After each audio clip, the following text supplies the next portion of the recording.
नमस्कार. मी doctor Vijaya H राव, राज्यशास्त्र विभाग प्रमुख, नटवरलाल जसभाई पटेल, कला व वाणिज्य महाविद्यालय, मोहाडी, जिल्हा भंडारा. विद्यार्थी मित्रांनो, आज आपण राजकीय सिद्धांत याविषयी अभ्यास करणार. फर्स्ट युनिटमध्ये आपल्याला प्रकरण 1 मध्ये राजकीय सिद्धांताचा अर्थ, स्वरूप, व्याप्ती आणि महत्त्व या 4 घटकांचा अभ्यास करायचा आहे. त्यापैकी पहिलं आपण राजकीय सिद्धांताचा अर्थ आज समजून घेऊया. राजकीय सिद्धांताचा अर्थ समजून घेण्याच्या आधी सिद्धांत म्हणजे काय हे आपण जाणून घेऊया. तर सिद्धांत याला इंग्रजीमध्ये थेअरी असं म्हणतात. THEORY, थेअरी म्हणजे सिद्धांत. आणि थेअरी हा शब्द ग्रीक भाषेतील थिया शब्दापासून आलेला आहे. आणि थिया म्हणजे चष्मा, दृष्टी, पाहणे किंवा एकत्र करणे असा त्याचा अर्थ होतो. म्हणजे थिया म्हणजे थेअरी म्हणजे सिद्धांत. म्हणजे सिद्धांत म्हणजे काय, तर एक चष्मा, दृष्टिकोन, पाहणे किंवा एकत्रित करणे असा आपण त्याचा सरसकट अर्थ लावू शकतो. म्हणजे या दृष्टीने विचार केला सिद्धांत म्हणजे एक दृष्टिकोन आहे. म्हणजे एक दृष्टिकोन, पाहण्याचा कल म्हणजे सिद्धांत असं आपल्याला म्हणता येईल, की ज्याच्या आधारे वास्तविकता जाणून घेता येतं. चष्म्याच्या आधारे आपण वास्तविकता आहे, स्पष्टता आहे हे आपण जाणू शकतो. तर असा अर्थ थेअरीचा होत असतो. तर आपल्या सभोवताली विविध घटना घडत असतात आणि प्रत्येक घटना आपण पाहत असतो. प्रत्येक घटनेचे निराळे आयाम असतात. त्या घटनेतील विविध घटकांमध्ये विशिष्ट कार्यकारण संबंध असतो. ज्या काही विविध घटना आपल्या सभोवताली घडत असतात त्याला आपण पाहत असतो. आपली दृष्टी पाहत असते, आपण आपल्या चष्म्यातून आपण पाहत असतो. तर प्रत्येक घटना ज्या घडत असतात त्याला वेगवेगळ्या अँगल्स असतात, वेगवेगळे आयाम असतात, वेगवेगळ्या पैलू असतात आणि त्या विशिष्ट घटनांमध्ये कार्यकारण संबंध असतं. म्हणजे एक घटना घडली तर त्याच्या संदर्भामध्ये काय कारण आहे. प्रत्येक घटना ज्या घडत असतात त्याच्या मागे कारण असतं. म्हणजे प्रत्येक घटकांमध्ये विशिष्ट कार्यकारण संबंध असतो. कॉज आणि इफेक्ट असतो. एखादी घटना घडली तर त्याच्या मागील काहीतरी कारण हे असलं पाहिजे. तर प्रत्येक व्यक्ती विशिष्ट दृष्टीने त्या घटनेकडे पाहत असते. प्रत्येकाची दृष्टी ही वेगवेगळी असते. विविध घटना आपल्या सभोवताली सामाजिक, आर्थिक, राजकीय, धार्मिक, सामाजिक अशा विविध घटना ह्या घडत असतात आणि प्रत्येक व्यक्ती त्या घटनेकडे पाहत असते आणि आपल्या परीने त्या कार्यकारण संबंधाचा शोध घेण्याचा प्रयत्न करत असते. एका घटनेकडे जेव्हा आपण पाहत असतो तसा त्याच घटनेकडे दुसरा व्यक्ती पाहत असतो. परंतु तो व्यक्ती पाहत असताना त्या घटनेचा कार्यकारण संबंध वेगळा ठरवू शकतो. आपण वेगळं पाहतो किंवा तो सारखाच असू शकतो. म्हणजे विविध ज्या काही घटना घडत असतात त्या घटनेकडे प्रत्येक व्यक्ती आपापल्या परीने पाहत असतो आणि त्याच्या कार्यकारण संबंधाचा शोध घेण्याचा प्रयत्न करत असतो.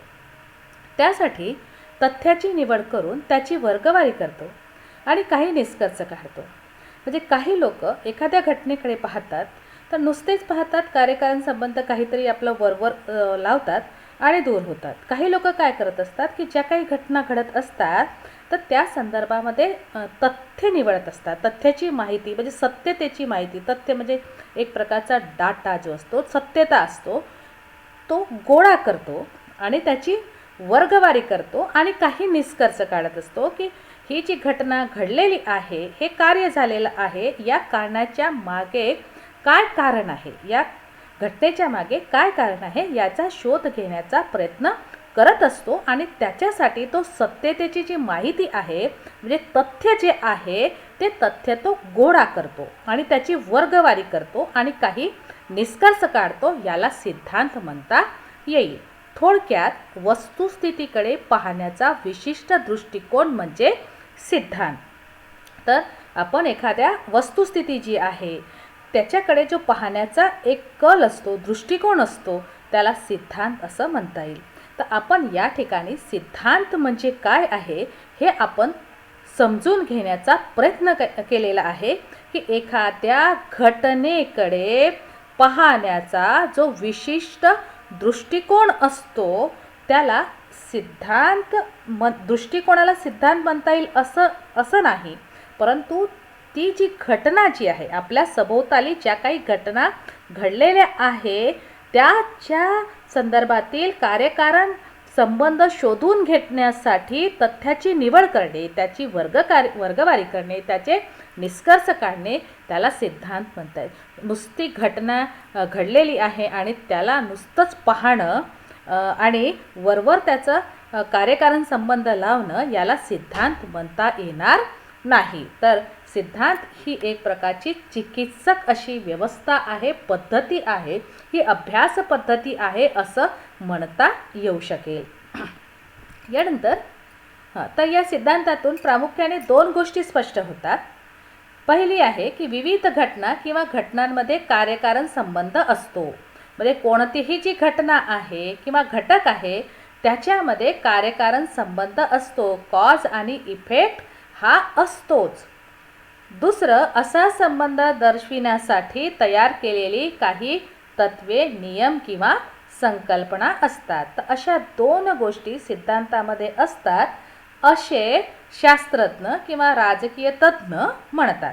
तर या सिद्धांताची व्याख्या करताना गुडे अँड हॉट म्हणतात, सिद्धांतमध्ये म्हणजे तथ्यांचे परस्पर संबंध जुळवून त्याची अर्थपूर्ण रीतीने व व्यवस्थित मांडणी करणे होय.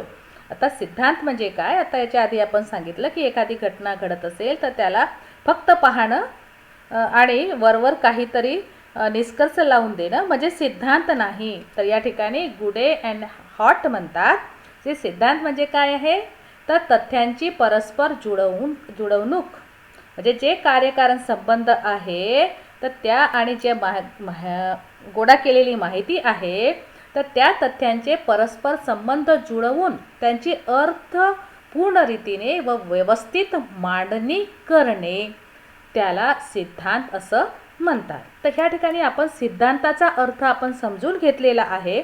यानंतर आपण राजकीय सिद्धांताचा अर्थ समजून घेणार.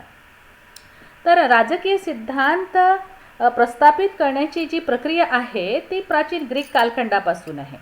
तर प्राचीन ग्रीक कालखंडामध्ये सॉक्रेटिस, प्लेटो, अरिस्टॉटल हे विचारक होऊन गेले की त्यांनी राज्यशास्त्राचा पाया रचला. तर प्लेटो, अरिस्टॉटलपासून तर कार्ल मार्क्सपर्यंत अनेक राजकीय सिद्धांत हे रचल्या गेले. आणि मध्यंतरी काळामध्ये कार्ल मार्क्सचा साम्यवादाचा सिद्धांत आहे, प्लेटोचा न्यायाचा सिद्धांत आहे, अरिस्टॉटलचा गुलामगिरी संदर्भामध्ये त्यांचे विचार आहेत. तर प्राचीन ग्रीक कालखंडापासून ते कार्ल मार्क्सपर्यंतच्या कालखंडामध्ये राजकीय सिद्धांत निर्माण करण्याची प्रक्रिया ही सुरू होती. मध्यंतरी ती खंडित झाल्यासारखी वाटली, परंतु आधुनिक राज्यशास्त्रज्ञांनी सिद्धांत निर्मितीच्या दिशेने प्रयत्न सुरू केले. म्हणजे आपल्याला या ठिकाणी म्हणावं लागेल की राजकीय सिद्धांत निर्मितीची प्रक्रिया प्राचीन ग्रीक काळापासून तर आधुनिक काळापर्यंत अविरत अशी सुरू आहे. तर आधुनिक जे राजकीय विचारवंत आहेत ते रॉबर्ट मिचेल, कार्ल डवायस आणि डेव्हिड ईस्टन यांनी आधुनिक राजकीय सिद्धांत निर्माण करण्यात यश मिळविले. त्यामुळे विचारवंतांनी राजकीय सिद्धांतासंबंधी परंपरागत व आधुनिक संदर्भ लक्षात घेऊन वेगवेगळी मतं मांडली. म्हणजे ग्रीक कालखंड म्हणजे प्लेटो, अरिस्टॉटल, कार्ल मार्क्सचा जो कालखंड आहे तो प्राचीन कालखंड आहे. तर त्या कालखंडामध्ये जे सिद्धांत निर्माण झालेले आहेत ते परंपरागत सिद्धांत आहेत. परंपरागत सिद्धांतामध्ये राजकीय विचारांचा इतिहास म्हणजे इतिहासाला जास्त महत्त्व देण्यात आलं. तर त्यानंतरचा आधुनिक कालखंड म्हणजे रॉबर्ट मिचेल यांचा जो कालखंड आहे तो आधुनिक कालखंड आहे आणि या आधुनिक संदर्भात तथ्याचे वर्णन यावर जास्त भर देण्यात आला. तर त्यामुळे आपण या ठिकाणी लक्षात घेऊया की विचारवंतांनी राजकीय सिद्धांतासंबंधी परंपरागत व आधुनिक संदर्भ लक्षात घेऊन वेगवेगळी मतं मांडली. म्हणजे 2 कालखंड हे निर्माण झाले. तर परंपरागत संदर्भात राजकीय विचारांचा इतिहास, तर आधुनिक संदर्भात तथ्याचे वर्णन असा त्याचा अर्थ लावण्यात आला. काही विचारवंत राजकीय सिद्धांतात तत्वज्ञान, विज्ञान, कला यांचा समावेश करतात, तर काही सिद्धांत व विज्ञान याची फारकत करतात. म्हणजे या ठिकाणी हे दोन वेगवेगळे प्रवाह जे निर्माण झाले, तर त्यानुसार वेगवेगळा अर्थ जो आहे तो राजकीय सिद्धांताचा या ठिकाणी लावण्यात आला. परंपरागत संदर्भामध्ये इतिहासाला म्हणजे मागील घडलेल्या घटना घडामोडी यांना जास्त महत्त्व देण्यात आलं. राजकीय विचारांचा जो इतिहास आहे मागील त्याला जास्त लक्ष देण्यात आलं. तर आधुनिक काळात तथ्याचे वर्णन, तथ्य गोळा करणे, त्याचं विश्लेषण करणं, त्याचे वर्गीकरण करणं, त्याचे निष्कर्ष काढणं या बाबीला जास्त महत्त्व देण्यात आलं. काही विचारवंत म्हणतात की राजकीय सिद्धांतात तत्वज्ञान, फिलॉसॉफी, सायन्स, विज्ञान व आर्ट याचा समावेश होतो, तर काही म्हणतात सिद्धांत आणि विज्ञान याची फारकत आहे. असे वेगवेगळे विचार जो आहे या राजकीय सिद्धांताच्या संदर्भात मांडल्या गेले. तर अँड्रू हॅकरने राजकीय सिद्धांताचा व्यापक अर्थाने विचार केला. म्हणजे हॅकर हे राजकीय सिद्धांताचा व्यापक अर्थाने, विस्तृत अर्थाने विचार करतात. तर त्यांनी परंपरागत आणि आधुनिक याला फारसे महत्त्व दिलेले नाही, की हे जुनं आहे आणि नवे आहे याला जास्त काही महत्त्व दिले नाही. तर त्यांनी महत्त्व कशाला दिले, तर राजकीय सिद्धांताच्या भूमिकेला महत्त्व दिले. रोल ऑफ पॉलिटिकल सायन्स याला जास्त इम्पॉर्टन्स या हॅकर या विचारवंताने दिले. हॅकर म्हणतो की राजकीय तत्त्वज्ञान, राजकीय विचार आणि राज्यशास्त्र यांच्यापासून राजकीय सिद्धांत वेगळे असले तरी या तिघाशीही त्याचा संबंध आहे. म्हणजे राजकीय सिद्धांत तत्त्वज्ञानाशी पण संबंधित आहे, राजकीय विचारांशी पण संबंधित आहे, जे राजकीय विचार परंपरागत संदर्भात मांडण्यात आलेले आहे, जे राज्यशास्त्र आहे त्याच्याशीही निगडीत आहे. म्हणजे हॅकर म्हणतो की आपण राजकीय सिद्धांताला तत्त्वज्ञानापासून, विचारापासून, राज्यशास्त्रापासून वेगळे करू शकत नाही असं हॅकर म्हणतो. तर समूह जीवन जगत असताना मनुष्य आपल्या सभोवताली असणाऱ्या जगाचे ज्ञान आत्मसात करण्याचा प्रयत्न करत असतो. जेव्हा मनुष्य, आपल्याला माहिती आहे की मनुष्य हा सामाजिक प्राणी आहे आणि जेव्हा तो सामूहिक जीवन जगत असतो तेव्हा आपल्या सभोवताली असणाऱ्या जगाचे ज्ञान, माहिती आत्मसात करण्याचा प्रयत्न करतो आणि आपल्या जाणीवा समृद्ध बनविण्याचा प्रयत्न करत असतो. वैयक्तिक आणि सामाजिक जीवनातील मूलभूत समस्यांचे निराकरण कसे करता येईल याचा शोध घेण्याचाही त्याचा प्रयत्न असतो. जर हे सर्व प्रयत्न जाणीवपूर्वक आणि पद्धतशीरपणे केले जात असतील तर त्यालाच राजकीय सिद्धांत असे नाव देता येईल. म्हणजे या पॅरेग्राफमध्ये आपण हे समजून घेतलेलं आहे की मनुष्य हा सामाजिक प्राणी आहे. तो सभोवताली ज्या घडणाऱ्या घटना घडामोडी आहेत त्याविषयी ज्ञान आत्मसात करण्याचा प्रयत्न करत असतो, आपल्या जाणीवा समृद्ध करत असतो आणि वैयक्तिक त्याचे परस्पर किंवा सामाजिक जीवनामध्ये काही मूलभूत जे काही समस्या असतात तर त्या समस्याचा निराकरण करण्याचा प्रयत्न करत असतो, त्याचा शोध घेतो आणि निराकरण कसे करता येईल याचा शोध घेण्याचा प्रयत्न करतो. आणि हे जर प्रयत्न जाणीवपूर्वक आणि पद्धतशीरपणे केले जात असतील तर त्याला राजकीय सिद्धांत असं म्हणतात. त्या समस्या कशा असल्या पाहिजे, त्या मूलभूत स्वरूपाच्या असल्या पाहिजे. याची सोडवणूक कशी करता येईल याचा पद्धतशीरपणे जाणीवपूर्वक जेव्हा अभ्यास केला जात असेल त्याला राजकीय सिद्धांत असं म्हणतात. तर सेबाइन हा विचारवंत सुद्धा हाच दृष्टिकोन पुढे मांडतो. त्यांच्या मते राजकीय समस्याचा जाणीवपूर्वक आणि शिस्तबद्ध शोध म्हणजे राजकीय सिद्धांत होय. तर सेबाइन हे इतिहासतज्ञ होते आणि सेबाइन म्हणजे ऐतिहासिक बाबीला सेबाइन महत्त्व देत असले तरीसुद्धा त्यांनी काय म्हटलेलं आहे की राजकीय समस्यांचा जाणीवपूर्वक आणि शिस्तबद्ध शोध म्हणजे राजकीय सिद्धांत होय.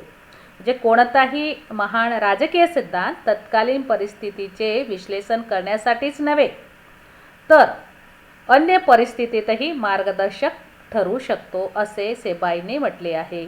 म्हणजे कोणताही सिद्धांत तत्कालीन म्हणजे काय, वर्तमान परिस्थितीचे विश्लेषण करण्यासाठीच निर्माण झालेला असतो असं नाही, तर अन्य परिस्थितीतही म्हणजे भविष्यातही तो मार्गदर्शक ठरू शकतो. तर असेच विचार जे आहे हे सेबाईंनी म्हटलेलं आहे आणि समोर फ्रेडरिक पोलक यांनी सुद्धा म्हटलेलं आहे. ते समोर येणारच आहे.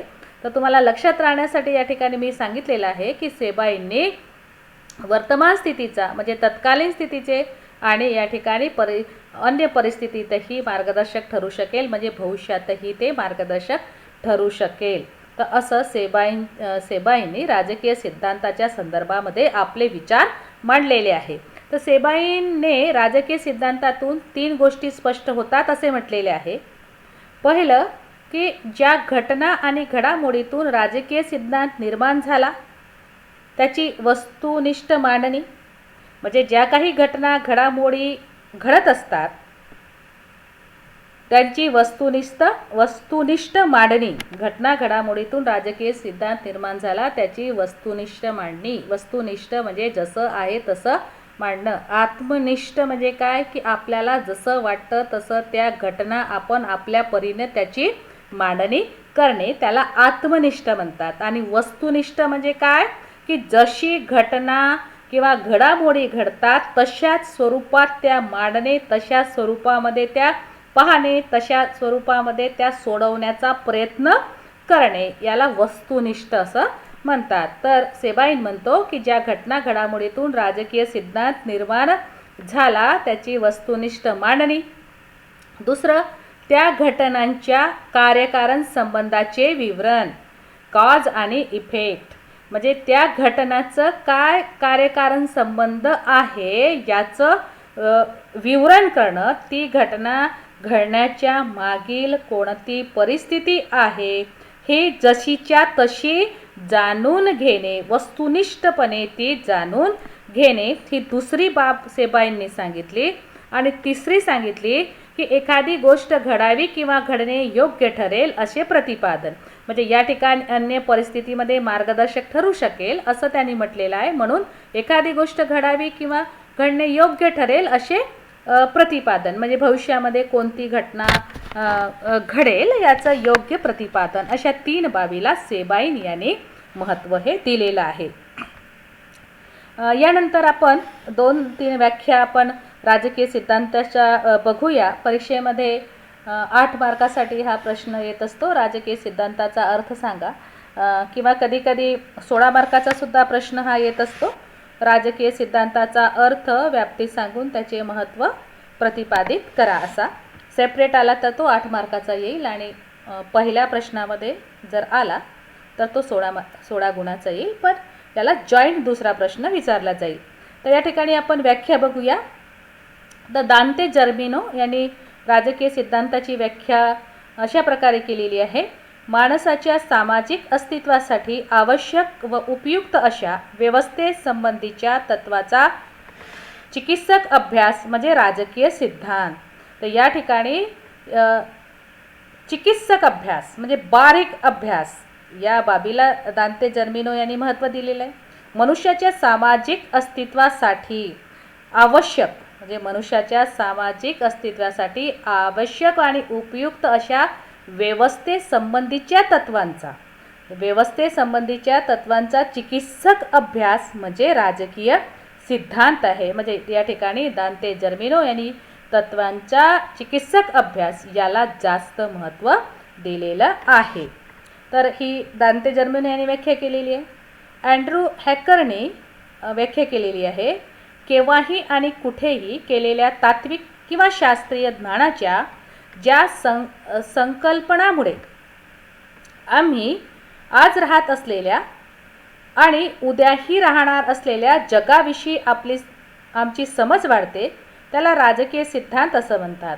म्हणजे केव्हाही कुठेही तात्विक म्हणजे लॉजिकली करा किंवा सायंटिफिक करा किंवा त्या ज्ञानाच्या संकल्पनामुळे आम्ही राहत असलेल्या आणि उद्याही राहणार असलेल्या जगाविषयी आमची समज वाढते त्याला राजकीय सिद्धांत असं म्हणतात. तर अँड्रू हॅकरच्या व्याख्येवरून असे स्पष्ट होते की राजकीय सिद्धांताचा उद्देश राजकीय विचारांचे विश्लेषण, स्पष्टीकरण, मूल्यमापन करण्याचा असतो. त्यातून काही तत्वे व संकल्पनाची व्यवस्थित मांडणी केली जात असते.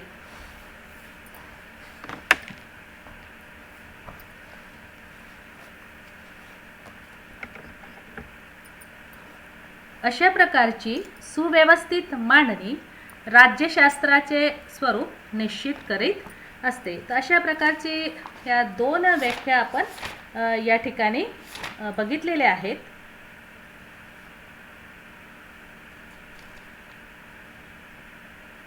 तर या ठिकाणी संकलनामुळे, या ठिकाणी आपण संकल्पनामुळे झालेला आहे, संकलनामुळे म्हणजे गोळा केल्यामुळे. पुन्हा आपण या ठिकाणी रिपीट करू, कारण की या ठिकाणी संकलन पाहिजे. संकलनामुळे म्हणजे गोळा करणे, ते लक्षात ठेवायचं, कलेक्शन. ओके.